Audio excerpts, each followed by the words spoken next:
Hey everyone, I am hoping that you can see my screen. Today we're going to be talking about how to stay connected with our loved ones with dementia during your shelter in place or whatever is going on with you for protecting everybody from the coronavirus. So welcome, I'm Reverend Katie Norris and my company name is Recourse Coaching. You can find me on Instagram at Rev Katie. And I'm really excited to share this with you today. I've gotten a lot of clients who have contacted me and said that the ways that either the care community or maybe other people have suggested that they stay in contact with their loved ones with dementia is not working. And what's also been interesting is a lot of the tips that I give for people with dementia actually work for a lot of people that just have problems staying connected through technology anyway. So hopefully some of this you can use for other people as well. All right, so just a little bit about, let's see what we're going to talk about today. If I can get this to go forward.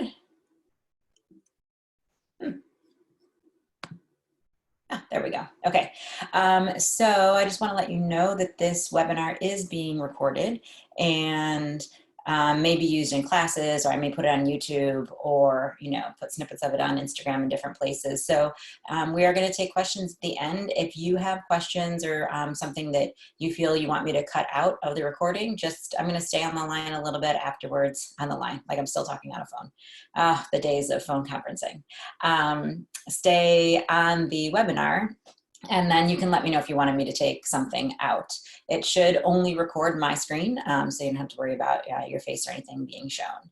Also, please make sure that you read the disclaimer on this. The information offered in this webinar or video, if you're watching it recorded later, is for educational purposes only. It's not a substitute or replacement of professional medical advice, diagnosis, or treatment. If you have any questions or concerns about your health or the health of anyone else, you should consult with a physician or a healthcare professional. I am a health coach, not a doctor, not a nutritionist or a dietitian. So always check with your doctor if you want to make any changes to anything. The information here is for general use and for information and education. All right. Okay, so a little bit about me. You can read most of what's on the screen, but I am a Unitarian Universalist community minister. Used to serve in the parish, and then at the same time I was serving in a parish, my mom had Lewy body dementia, and we were living, my husband, son, and I were living with my mom and dad to try and help take care of her. And that's when I found out that dementia care was severely lacking for people with dementia, and especially those of us who were taking care of our loved ones at home. So then I went and got more education about dementia, became a Montessori-based dementia care practitioner.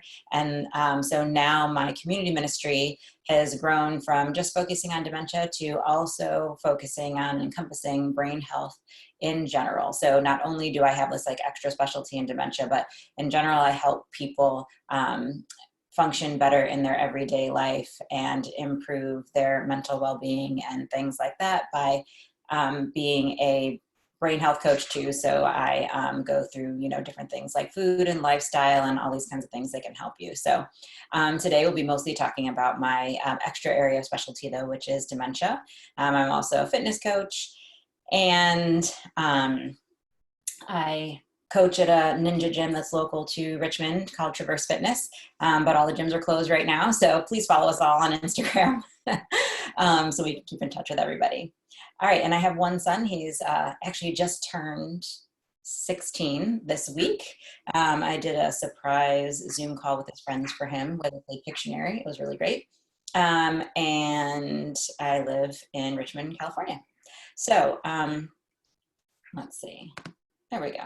All right, so these are just kind of some of the things that I provide. The biggest thing that I want you to see here, and that I will be talking about a little bit later, is I do have a book, Creative Connections in Dementia Care, Engaging Activities to Enhance Communication. And so if I mention the book or something, that's kind of what I'm talking about. All right, and then I provide lots of different types of coaching. Okay, so today what we're going to talk about, we're going to go a little bit over an overview of dementia and memory. I usually think that's pretty important because just so we're on the same page of what the terms are and everything, what everything means. We're going to talk about kind of what the current shelter in place situation is for everybody, what that means both for living at home and care communities, why a lot of the suggestions that we're getting are not working for people with dementia, and then other accessible ways that you can stay connected. And there'll be time for questions at the end. All right, so here's a little dementia overview. I get asked this all the time. I always say that I'm a dementia care specialist, and then people will be like, well, do you work with people with Alzheimer's? And so dementia is just an umbrella term, and it describes a group of brain disorders that cause loss of memory and other intellectual abilities significant enough to disrupt daily living. So dementia is not a disease itself. It's just a group of symptoms that describe several other conditions. So like my mom had Lewy body dementia, that's one type. You can also have dementia from a traumatic brain injury. You can have Alzheimer's disease. Some of the illnesses that cause symptoms of dementia are treatable, and some are considered not treatable. And so any form of kind of that memory loss, though, would be considered dementia. And I do actually like to go over some points to remember about dementia or people with dementia, because I think they're important. And most of them are just trying to help understand them a little bit better.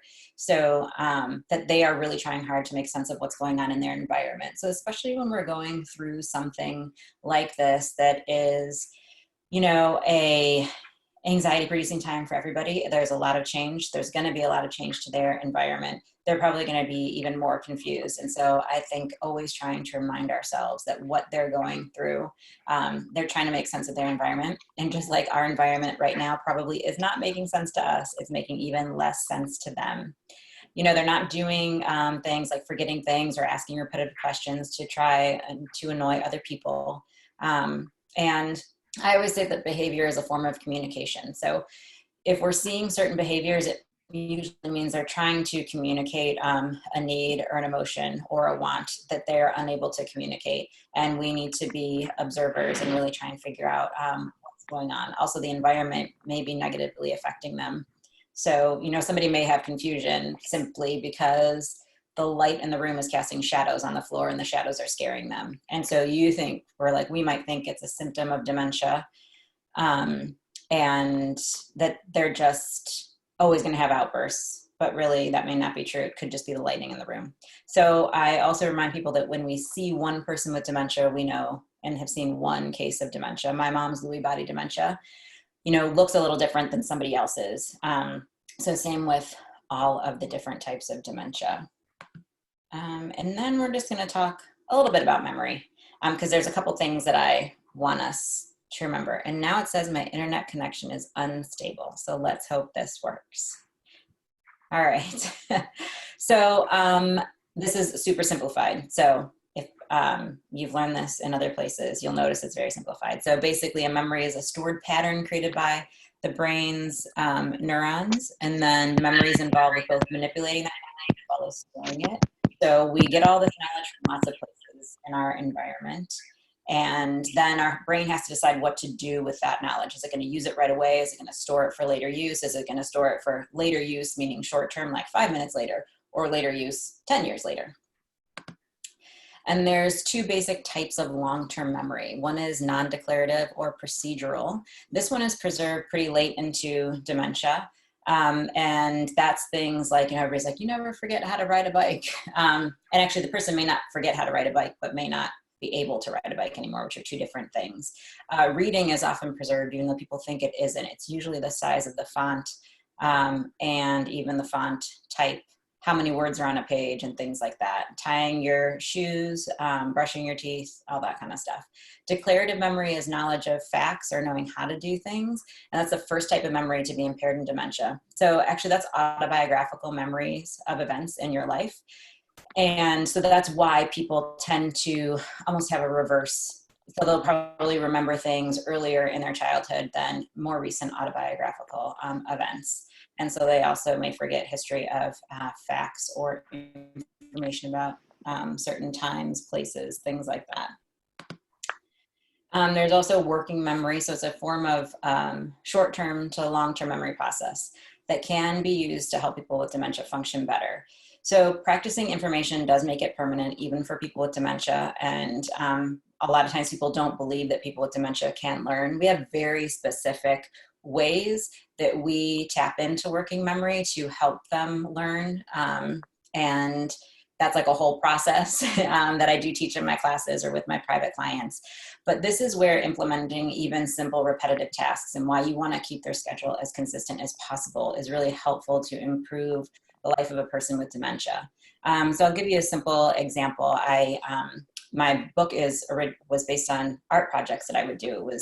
It's basically using all these communication techniques and putting them together to actually be able to do an activity together. And I use art because I love art. So when I would run these programs, one woman we had come in, I usually did a similar type of artwork activity and rotated through those like every other week. And so when she first came in, she needed someone literally like putting her hand over, or their hand over her hand to help her do things, and a lot of guidance. And then eventually, like 3 months later, she would, if we gave her the materials, she often would rarely need help completing her art project. So it's a different process, and there is a very specific way that we do it, but anything that can be more repetitive is really helpful for them. So this is the kind of myth that people with dementia can't remember. The one thing that we're going to tap into today is that emotional connection. So emotional connection lasts even if we're unable to see it or they cannot verbally express our name or our relationship to them. And I know this is always really hard for us. My mom didn't seem to recognize me for 2 years, and she really hadn't spoken to me for 2 years. And then 2 weeks before she died, she said, I love you, honey, to me. And so she definitely remembered the relationship that we had, but she, wasn't able to verbalize it. And we notice this a lot with people with dementia, that the emotional connection lasts. And so that's what we're going to tap into today, because that's what we are trying to have with them. We can't be with them, or maybe if we're living with them, we can, but other people can't be. And so we're really tapping into that emotional connection. All right, so now we're going to talk a little bit about all the shelter in place and everything. Let's see, I am trying to, whoops. Okay. If your computer or phone isn't on mute, if they're coming into your home, people can still come into your home if they are a hired caregiver, because they are considered essential. So you do want to know how they're cleaning off and using any technology that's being used with their clients. People always call them patients. I don't like calling them that. And then how do they sort the mail? How do they open packages? All that kind of stuff. How are they sanitizing supplies or things that come from family drop-off? Some places do allow you to drop off a package, even if you're not allowed to even visit outside of the window. And then when there's a grocery delivery, how are they unpackaging and sanitizing the items? We had a lot of hired caregivers in our home, and we were taking care of mom. So we all had to kind of be on the same page about how we were cleaning things and how things came into the house and stuff, especially during flu season. So you want to check with them on all of that. So, all right, now we're going to get into actual ideas for connection, because I think that's what we're all here for. This is a pretty self-explanatory slide, but I do always want to remind people that you need to know the person. And I know we're probably talking about our loved ones and we think we know them really, really well. I think one of the things that we forget about, because we're so concerned with caring for them, is that they still want to maintain the roles they've always enjoyed in their life and be a contributing member of their community and their family. And so we really want to think about hobbies, jobs, their role in their family, role in their community, things they've always wanted to learn but maybe never got to, things that they did before but maybe don't ever want to do again. Some people assume that just because somebody had a job that they are going to want to do something similar to that job when they're older, and that's not true. You also want to know things like reading ability at different font sizes, sentence length, their preserved cognitive abilities, their sight, their hearing, manual dexterity, what they can pick up, what language they understand best, the words that they use for things. So it may seem self-explanatory, but then I always want to go over it. because I think this matters when we're trying to decide kind of what kind of activities and things like that we might be able to share with our loved ones while we're all sheltering in place. All right. So this is my dad and me. We're on Zoom together. And so the first suggestion that everybody is giving is to Zoom or FaceTime with their loved one. My dad's 83. He doesn't have dementia. He does have some executive functioning stuff going on. That's just inherited. We both have it. So we both have a really hard time with technology. I actually use my Montessori-based dementia principles to walk my dad through getting Zoom on his computer, because I live across the country from him. And then also a photo kind of step-by-step process for him that shows him exactly how to use Zoom every time he turns his computer on, even like showing him where to get his mail from on his computer. So it's not easy to use, even if we think it's intuitive. Usually an iPhone screen is too small. Even an iPad screen is often too small for them to see. Many people with dementia are disoriented or confused by live video and don't understand what they're watching or how to interact with it. Some people also don't recognize us as well as what we look like now. So, and then once you put that on a TV, they might actually think they're watching a TV show, not know it's you. They may not know to respond. It can be really confusing, disorienting. So if it works, that's great. The caregiver, though, has to really be able to use it well and guide the person. If it doesn't work, we're going to talk about a lot of other options for connection. So one is visiting through the window. So if this is a possibility, I love this photo. My friend Luann, this is her husband Bob, and she gave me permission to use these photos. I've known them for a very long time. Started working with them when I first became a dementia specialist. And he's in a care community now, and she has to go and before shelter in place and visit outside his window. So in the lower corner, you can see kind of actually how far away you kind of are in the beginning. And then on the left side is kind of when he is able to see her. And he has a lot of help from a caregiver on the inside, helping this actually be possible. So I think also the idea that if you just go stand outside somebody's window, the facility really needs to have somebody in there with them to help guide this process. For some people, this still may be confusing, but for a lot of people, it's actually working pretty well if there's a really good caregiver on the inside. So you can also do this at home if you're allowed to where you live with family members that are not living with you. They can come to the window and you can help guide your loved one in kind of an interaction with them. Some people bring signs to show them. I think what a lot of people do is the caregiver on the inside, you call the caregiver and the caregiver puts their phone on speakerphone. And so the person can see you talking and then hear you through the phone.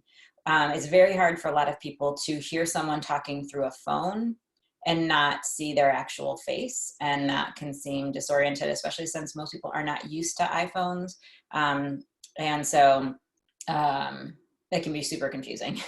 So actually I prefer that some care communities would, or homes would have an older style phone or something the person actually knows how to use, since iPhones can be confusing for a lot of people. So I want to talk about the essential role of a caregiver. This caregiver is super nice as well. So this is Bob's, one of his caregivers, and he was so sweet and gave us permission to use this photo. So I thank them for that, because I think there's nothing like seeing it and what it really means to understand. So the caregiver is really a guide. People with dementia need verbal, tactile, visual, and often written cues, which are things that help them know what to do, to help them understand their environment. So, you know, you can see he is pointing to Bob's wife on the other side of the window, really trying to help him know where to look, help him kind of know exactly what's going on and facilitate the visit. So it's, it's a bigger process than we think it is. A good caregiver on the inside, and caregiver can do this if you're inside with your, and this is really important. You need some of your loved one and tell them that you're there. Also, if you be able to, needs to read them the letters, implement activities send and also relay really information to you. Again, my connection says it's unstable. So there's a lot that goes into the role of the caregiver who's on the inside with the person with dementia. If your care facility is not providing this for you, so most of us with our loved ones in a care facility also have to hire additional outside care givers from probably a home health agency or another agency like that. And it's sad and frustrating, but it's mostly our only option to make sure that this is kind of that they can get the amount of care that they need, because it really is a guide that needs to be with them frequently. All right, so I want to talk a little bit about sending letters. So one of my biggest suggestions is to send letters, especially if you can't go to their window, and then if like Zoom and things like that don't work. So a lot of people are used to reading letters and receiving letters, so will feel very familiar to a lot of people. And since current photos or videos of us may not be recognizable, a card removes that visual, and actually you do want the person, ideally, if it could be a written letter, you could either scan it in and email it and then have them print it out, or send it if you think that's safe. If they can actually look at it and see your handwriting, a lot of times they'll recognize our handwriting, even more than our face.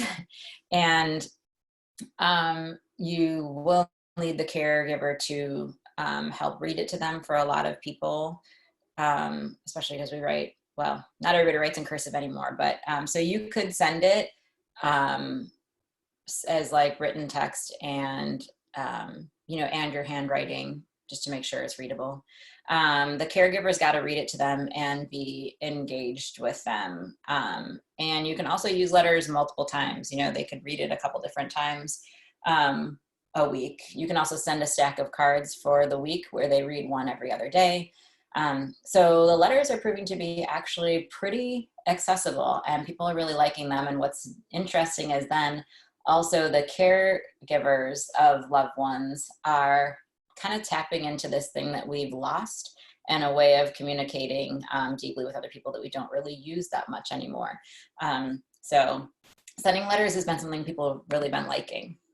The next thing that I want to talk about is memory books. This is a very short description of memory books, but they're a really good project for families to do. If you're living at home with the person with dementia, you can put these together with the person.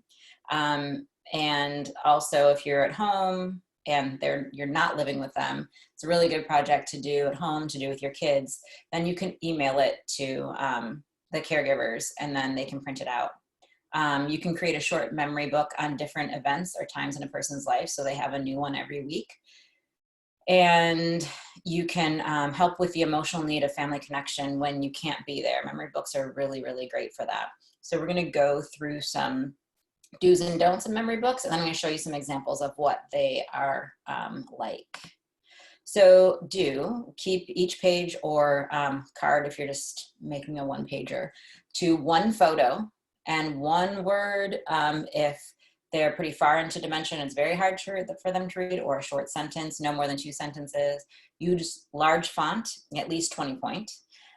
Frame out the words so that they're easy to see. Use high contrast. So I was a scrapbooker for a long time and loved to put in lots of like pattern paper and decorations and things like that, but that's very confusing to someone with dementia. So you still want it to look pretty, but not cluttered, and you want them to be able to read it and really know exactly what to focus on.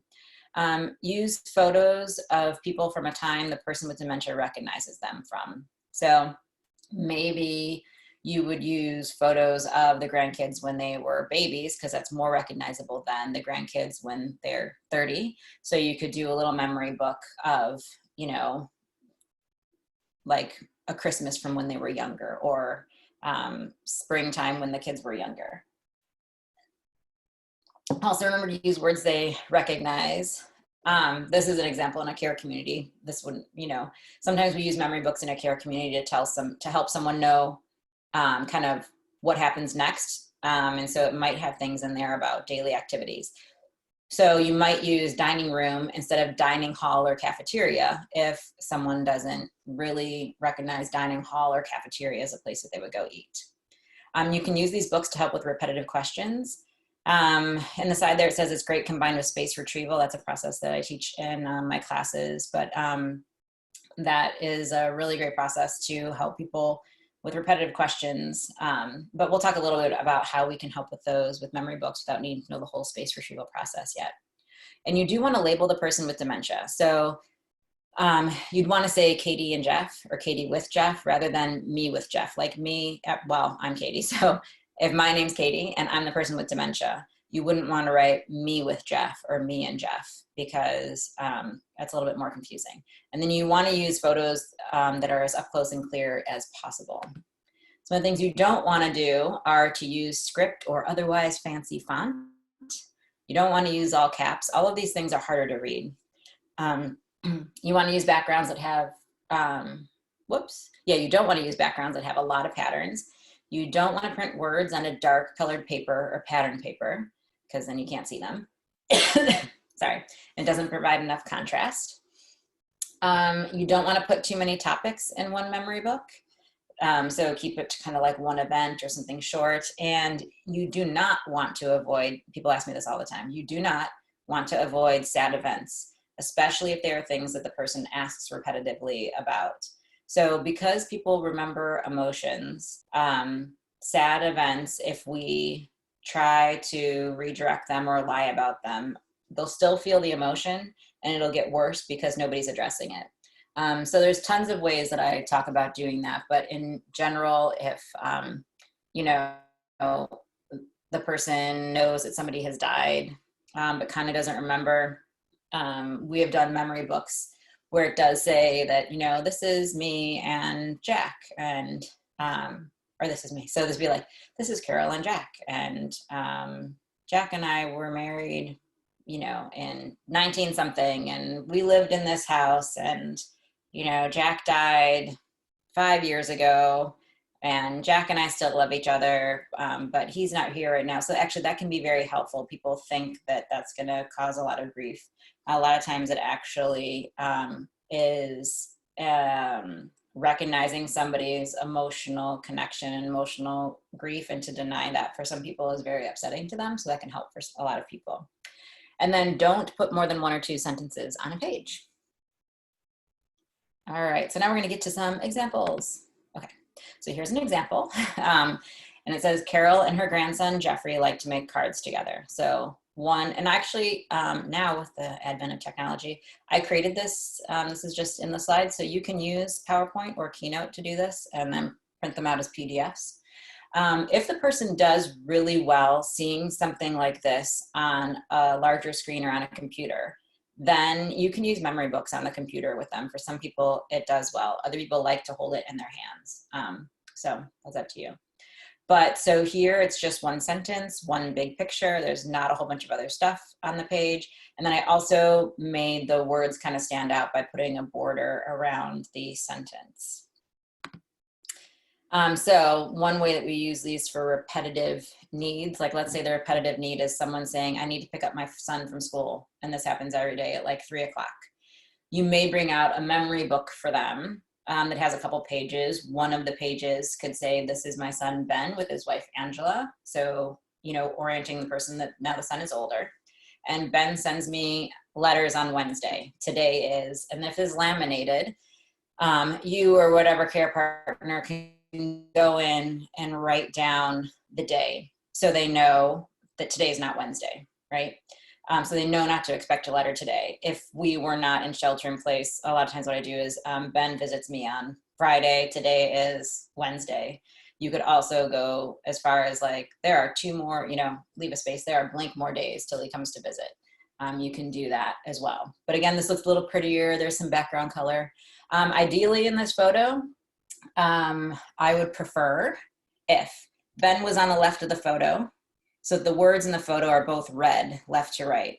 The only problem is saying, this is my son Ben's wife, Angela, with my son Ben is confusing. So I wrote it the other way. But the more often you can write whatever it is, as if you're reading the picture from left to right, that's helpful as well. All right. So On the topic of memory books, a lot of people have asked me, what do we tell people about coronavirus? Some people will sense the anxiety, and if we tell them nothing is happening, they won't believe us. They'll get more anxious and more agitated. Some people will get too anxious knowing. So for those that it's helpful, let them know, and I usually keep it pretty simple. If they do have repetitive questions, you can use a communication book, like, you know, you just basically take a memory book and turn it into a communication book about a topic to help them. So I'm going to show you a little example of how I would do that. So, oh, also I should mention that a lot of the photos that I have are just from an app where I paid for photos. These are not people I know, but I am allowed to use them. So one picture on the page, there's a very contagious virus going around right now. Next page, we all have to stay home so we can stay safe. We cannot have people visit us. This should be a picture of their home or their care community. If the outside of a building is not recognizable to them, then take a picture of whatever room they like the best and put that in there. And then if they have questions about who's going, how keeping people. So, you know, let's say that I did live near my dad, but I couldn't go over there. But my sister was with them, then Andy had to mention. And so then it would say, Katie cannot come visit, but she will send you a letter every Monday. Today is, and then put in whatever day is in there, or it is today. So some activities to send, again, caveat, if it's safe to send things, so check with your state, the care community, and your doctor. So interest books or cards. This is basically kind of taking that memory book idea and expanding it a little bit. This is, you know, if you know Montessori, you'll understand cards, 3-part cards, matching cards, all this kind of things like that. So these will make sense, but you can create small books or even a small stack of cards that are about an interest that your loved one has. It follows a similar design format as the memory books, and you can need to include instructions for the caregiver to know how to use the book with them. Really, you know, you want to remind them to actually help the person flip the pages, help the person, you know, talk to the person a little bit about the photos, but really allow the person to look at the photos, read the sentences on their own, even if they can't verbalize what they're reading, and kind of don't rush them through the process. But still, even with these, for a lot of people, you want a guide to kind of help them use the books. So this is an example. Let's say a person likes kayaking. I really wish I had so if you're just using this with a loved one, you know, you can use different photos. I had to only use ones that I are, what is that, like free use or something. So I wish I had an actual photo of an actual, like one of the first types of kayaks, but that's all I had. So I would say the kayak was first created by the Inuit and were primarily used for hunting. Just one sentence. Next one. Kayaks were first made from wooden frames covered in sealskin. Now kayaks are made from many different materials. And then there's another one. John McGregor made the kayak popular as a sport in 1845. So first of all, I find out the most interesting stuff when I put together things for people about things that they like and are interested in. So this is great for you to do with other family members, for you to create with your loved one's dementia, and then to use later. I love doing these, and usually I say to keep these books, you can either put it in a book or just laminate them, make cards out of them. Probably no more than like 3 to 5 pages or so, or cards for this, so that they're easily accessible and not too overwhelming. But I really love making these, so they're super fun and people like them. You can also do art projects, hobbies, or daily tasks. So again, all of us have a need to do things that we love and contribute to the community around us. So it's possible, if it's allowed, to send in a box of supplies for art projects or daily tasks, or if the care community, or if your, you know, parent is at home with a different sibling, you might be able to, and you know your sibling has lots of art supplies, you might be able to send them kind of like a list of art supplies and exactly how it should be cut, so that they know what to make at home. You want to include step-by-step instructions for the caregiver to use to guide your loved one through the project or task. So we'll talk a little bit about that. Most of that is either teaching my classes or there are actual step-by-step instructions for our projects in the Creative Connections for Dementia Care book. So they're written as actual recipes. It's really cute. And so it tells exactly what supplies, exactly how to cut everything, like literally step by step. So that's kind of something that you want to do. But here's some examples of activities or hobbies, daily tasks that I do with people a lot.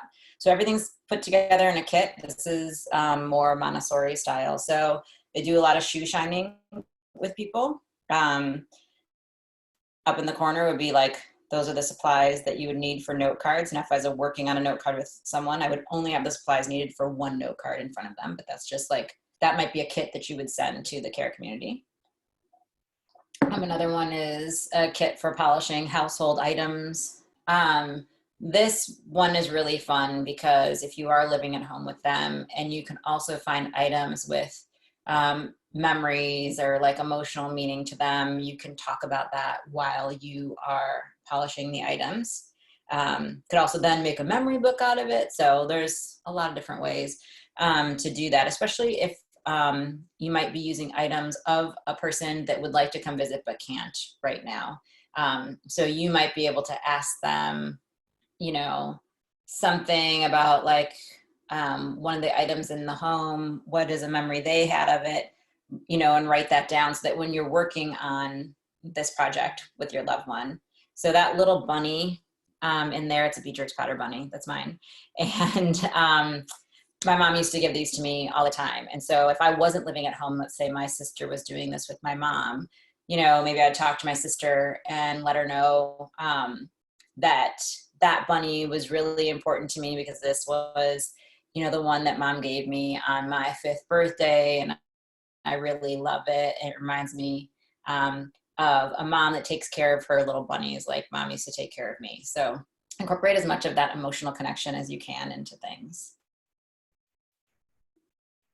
All right. Okay, so I'm going to leave time for questions really quick, and I want to just show one other thing. So in general, communication.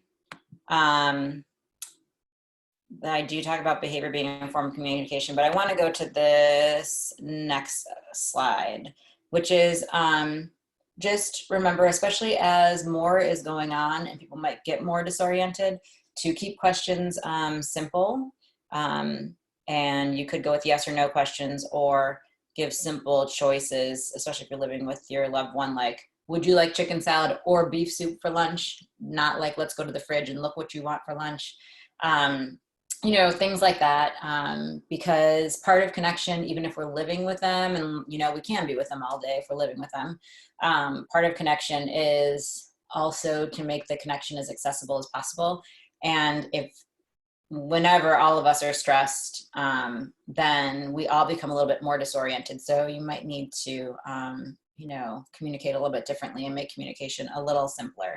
And so this is just a little slide that, this is from a health coaching thing that I did, but like how to simplify questions. And so instead of what would you like for lunch, it's like, let's look in the fridge and see what you want for lunch. If that's too complicated, it's would you like this or that? If that's too complicated, you give them something and then you give them one other option, like, would you like to add this to what we're eating? So just a few tips on communication, especially as things get more difficult to handle as we are more stressed. All right, so we have time for questions. You can go ahead and unmute your phone.